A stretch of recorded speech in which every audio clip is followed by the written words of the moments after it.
Hello, this is Addie Banks. We focus on early Black entrepreneurs in American history to inform and inspire. I always say that if all you know about Black history is slavery and Jim Crow, you don't know Black history. This week, leading up to the show, I heard numerous references to the role a mother played in the inspiration of men who became business moguls. After all, Mother was the ultimate supporter, giving us life. Where would we be without her? Including John H. Johnson. He was a Black American businessman who was honored by the U.S. Postal Service with a Black Heritage Stamp tribute in 2012. But for generations of Black Americans, he was the man who brought us Ebony and Jet magazines.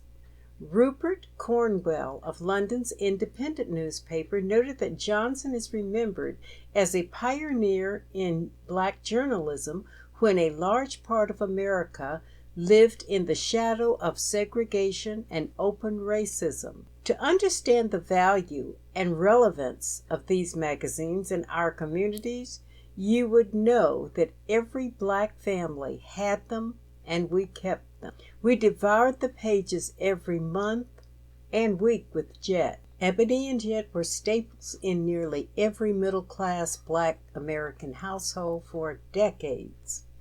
The comedian Red Fox called Jet magazine the Negro Bible. Ebony and Jet were our Facebook, Twitter, and YouTube. They told us who was who and what living well looked like. The magazine was cited in numerous Black books, including E. Franklin Frazier's sociological study, Black Bourgeoisie. The magazines gave Black Americans a sense of pride in Black achievement when institutional racism told us otherwise. They presented real models of success that we could emulate and focus our American dreams.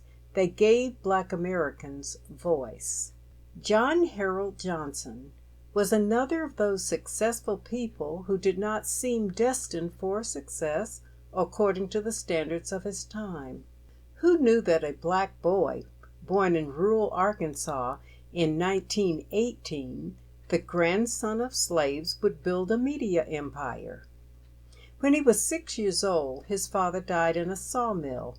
Johnson's mother worked as a cook and washwoman who struggled to feed her family.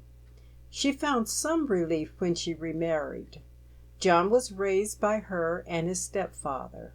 He attended school, but schools in the South were overcrowded and segregated.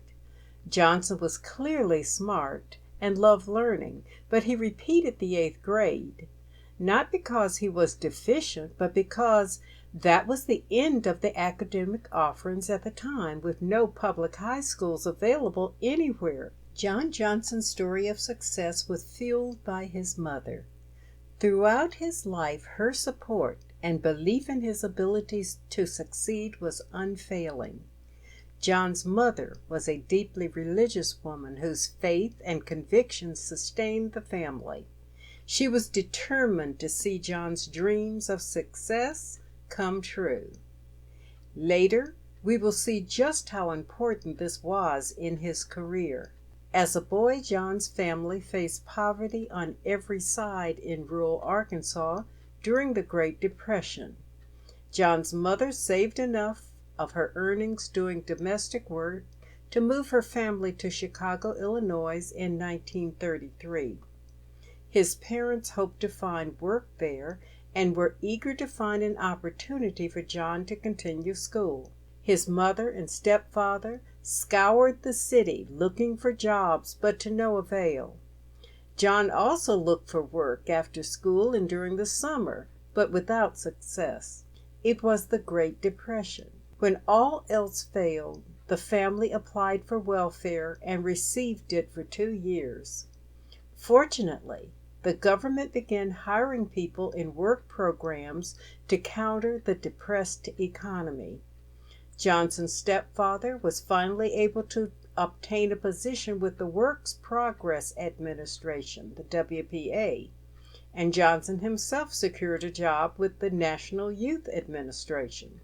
Johnson was able to enter high school, the all-black disabled high school in Chicago. But he still looked and acted like a poor country boy from Arkansas. He had to endure a great deal of teasing and taunting for his ragged clothes and country ways. But what was most important is that for the first time in his life, John encountered something that changed everything. He met middle-class black people. This introduced Johnson to the possibilities of what he could be and fueled his already formidable determination to make something of himself. He distinguished himself in high school as a leader. He became president of the student council and editor of both the school newspaper and the yearbook. He attended high school during the day and studied self-improvement books at night. At his graduation in 1936, he was offered a tuition scholarship to the University of Chicago. Johnson was excited, but he feared that he would have to turn it down. He didn't know where the money for the rest of the college expenses would come from. As life would have it, what is for you is for you. Because of his achievements in high school, Johnson was invited to speak at a dinner held by the Urban League, a civil rights organization. When Harry Pace, president of the Supreme Life Insurance Company, heard Johnson's speech, he was so impressed with the young man that he offered him a job that would cover college expenses, and this allowed him to accept the tuition scholarship from the University of Chicago. While in college, Johnson worked as an office boy at Supreme Life, and within 2 years, he became Pace's assistant. His work at Supreme Life also gave him the opportunity to see the day-to-day operations of owning and running a business. He saw how a black business owner could succeed in America, and this fostered his dream of starting a business. At the age of 21, one of Johnson's responsibilities at Supreme Life was editing the in-house magazine. This opened the door to the visions that would change his life. His duties included preparing a monthly digest of newspaper articles. Johnson began to wonder if people in the community might enjoy the same thing. He conceived a publication patterned after the popular Reader's Digest. His would be a Negro Digest. Once the idea of the Negro Digest occurred to him, he envisioned a possible black gold mine. He remained enthusiastic, even though he was discouraged by naysayers all sides. Don't do it. You will lose your money. Nobody will buy it. Do you really know how to do something like that? Johnson sought financial backing, but he was unable to find any backers, black or white. From white bank officers to the editor of the NAACP publisher, all agreed that a magazine aimed at a black audience had no chance for any kind of success. But as I mentioned earlier, he had a praying mother who was his #1 cheerleader. She believed in his dream and his ability. John's mother didn't have much, but what she had, she offered. She had some lovely furniture in her home and used it as collateral for a $500 loan. She gave John this money to start his first publication. He had to get subscribers to his publication, so he used the loan money to pay postage on subscription offers that he sent to Supreme Life policyholders. He got 3,000 people to sign up. The first issue of Negro Digest came out in 1942, and the future Johnson Publishing Company, an empire, was born. But the building blocks. Johnson had had a problem with distribution. Back then, people bought newspapers and magazines at newsstands or publication stores called distributors. Distributors refused to place the Negro Digest on their newsstands. Johnson persuaded his friends to regularly visit their neighborhood newsstands, requesting copies of the Negro Digest to show demand. He met a magazine distributor named Joseph Levy, and they formed an alliance. Levy provided valuable marketing ideas to Johnson and opened doors that allowed the Negro Digest to be placed on newsstands in other urban centers. Within 6 months, the circulation had reached 50,000. Negro Digest covered Black American history, literature, arts, and cultural issues. It featured articles from Black and white writers focusing on racial issues. After several decades of publication, the name was changed to Black World. Although Black World achieved some success, at its height had a circulation of more than 100,000, it was dwarfed by Johnson's subsequent publication, Ebony, which started in 1945. Ebony magazine's initial run of 25,000 copies easily sold out.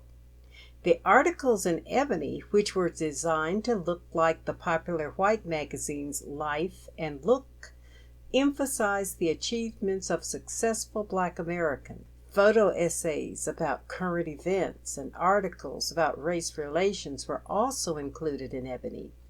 Initially, Ebony focused on the rich and famous in the Black American community, but Johnson expanded the reporting to include controversial issues like the white problem in America. He recruited professional historians for the magazine's staff in order to document and validate Black American history. Everything in the magazine was addressed to the Black American consumer.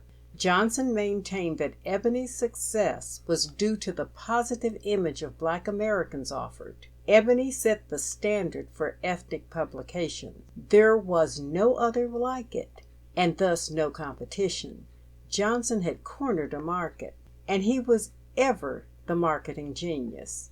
Johnson used Black models in the magazine's advertisements and made a conscious effort to portray positive aspects of Black life and culture.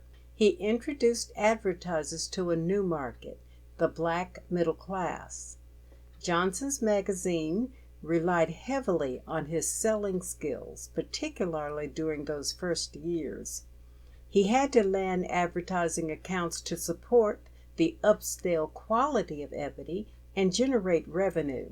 He was determined to win business from major American companies, not just those aimed at Black consumers, and his persistence revolutionized magazine publishing. The first company Johnson convinced to advertise was Zenith, a radio manufacturer, and other companies quickly followed suit. A later executive editor of Ebony, LaRon Bennett Jr., told the Chicago Tribune that Johnson virtually invented the Black consumer market. He was the first publisher I know of who went to Madison Avenue and persuaded them that they had to address the African American market and use African American markets. In 1951, Johnson launched a little-known magazine called Tan. It was a type of magazine popular during this time with romantic stories about boy gets girl and true confessions. Other publications included African American Stars and Ebony Jr., a children's magazine started in 1973. Although all of the magazines achieved a measure of success, none so much as Ebony, which in its 40th year of publication had a circulation of 2,300,000. It was the primary reason that Johnson was considered one of the 400 richest individuals in the United States. At one point, Johnson's net worth was estimated at $150 million. In 1982, he became the first Black person to be named one of Forbes' richest Americans. Publications was the foundation of his empire, but Johnson also expanded into other areas. He developed Fashion Fair Cosmetics, a line of cosmetics where his wife, his mother, and his daughter all held executive positions. He purchased 3 radio stations, started a book publishing company, and a television production company. In 1971, he became the first Black person to own a building on Chicago's famed Michigan Avenue, where he moved Johnson Publishing headquarters. Johnson married the beautiful Eunice Walker in 1941. It was Eunice who suggested the name Ebony for the photojournalism magazine. The Johnsons were on a mission. Together, they worked as partners and set out to show not only Negroes, but also white people that Negroes got married, had beauty contests, gave parties, ran successful businesses, and did all the other normal things of life. Eunice Walker was born in 1916 in Selma, Alabama. She graduated with a degree in sociology from Talladega College in 1938. She met her future husband John in 1940 while she was attending Loyola University in Chicago, where she earned a master's degree. Together she worked with her husband to establish the Negro Digest and then Ebony magazine. She was hands-on in building the Johnson empire. Eunice Johnson is best known as the founder and director of the Ebony Fashion Fair. It began as a fundraiser that she created in 1958 for a hospital in New Orleans. In its half-century of existence, the tour visits 200 cities across the United States, Canada, and the Caribbean, raising over $50 million for charity. The fashion tour was a pioneer in using Black American models on the runway and helped highlight the fashions of Black American designers. Building on her difficulties in finding cosmetics suited to the skin tones of her models, Johnson spearheaded Fashion Fair Cosmetics in 1973, a line of makeup that would be sold in leading department stores. Her life serves as a model for all women in business, but particularly Black women and girls. The young boy from Arkansas would never have dreamed of the heights that he would climb in an America that he knew all too well from living in the rural South. But in spite of, America proved to be his land of dreams and opportunity. Johnson himself said, quote, "If it could happen to a Black boy from Arkansas, it could happen to anyone," end quote. Johnson's business success opened many doors, nationally and internationally. He served on numerous national board of directors.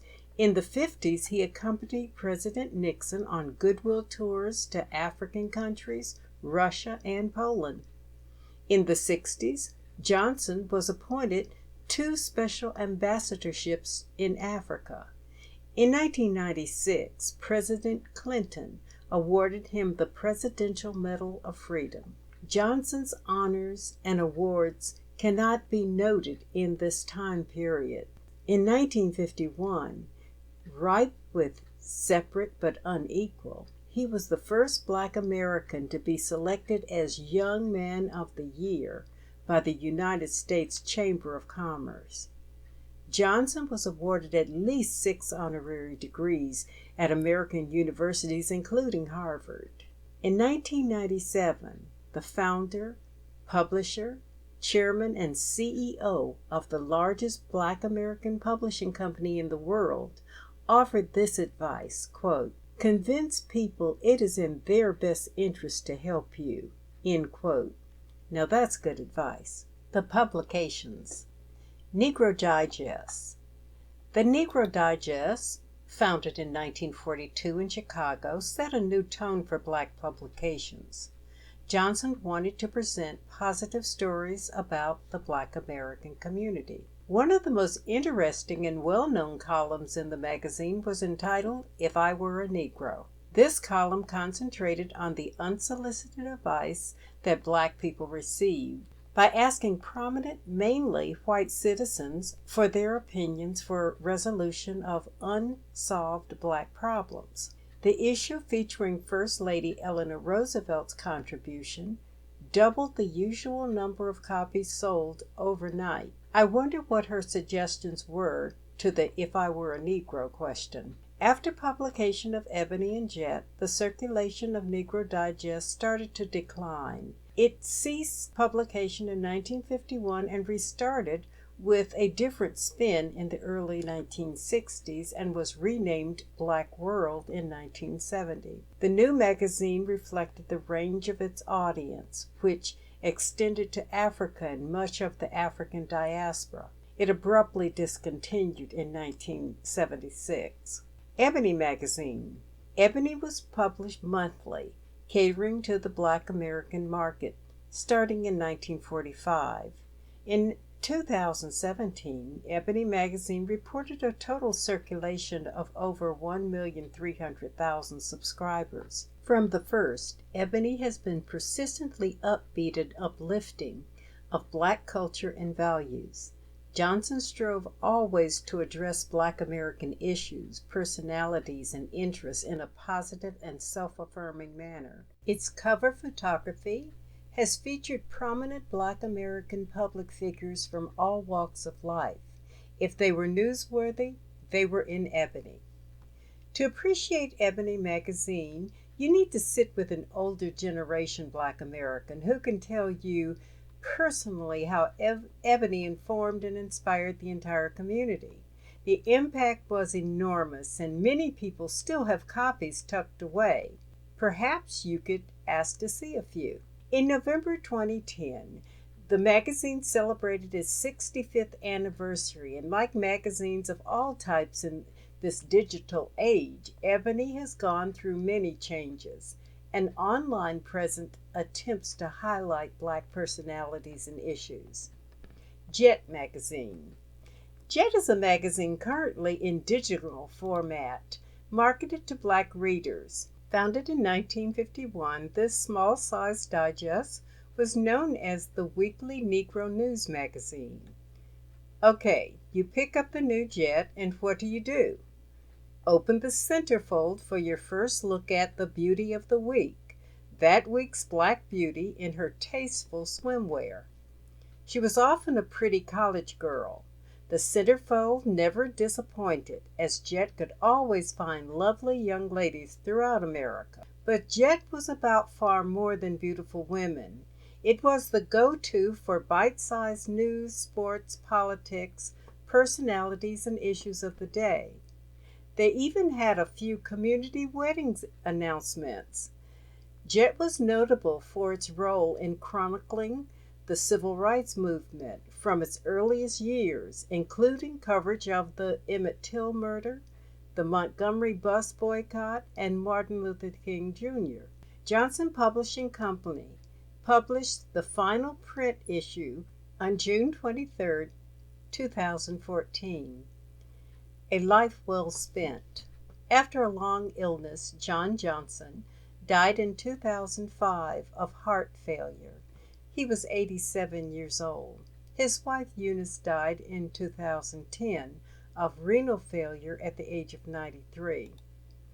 In June 2016, after 71 years, Jet and Ebony were sold by Johnson Publishing to Clearview Group, an Austin, Texas-based private equity firm. The new publishing company is known as Ebony Media Corporation. History teaches good lessons. Thank you for tuning in. This is Addie Banks telling you there is hope from history. Are you loving this Black American history? There's more. Subscribe to Know, KNOW Black History at patreon.com for daily history posts, and subscribe to ASB History YouTube channel where I have dozens of videos. Be inspired by overcomer displays of greatness that you need to know.